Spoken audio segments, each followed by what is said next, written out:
रोहित पाल बारात लेके आई सुनीता के द्वार। बाजे नगाड़ा गूंजे सहनाई सज गए सिंगार।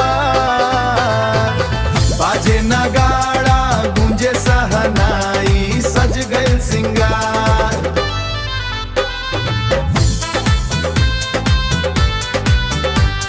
सज गए सिंगार। सज धज के दूल्हा राजा घोड़ी पर सवार। संग में नाचे यार दोस्त चढ़ल बा खुमार।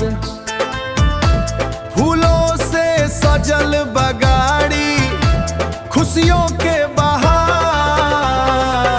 रोहित पाल बारात लेके आई सुनीता के द्वार।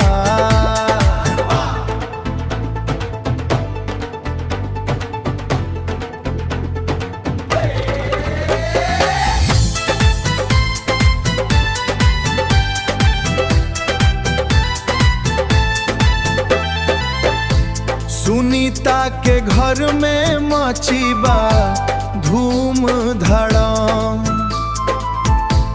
दुल्हन के सखिया सजी लेके ओढ़नी के नाम। सबके मन में हर्ष छाई भइल बेकरार। रोहित पाल बारात लेके आई सुनीता के द्वार।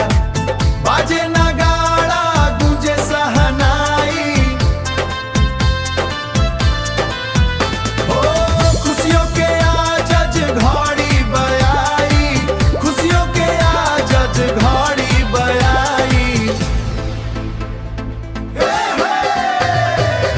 रोहित पाल बारात लेके आई सुनीता के द्वार। बाजे नगाड़ा गूंजे सहनाई सज गए सिंगार।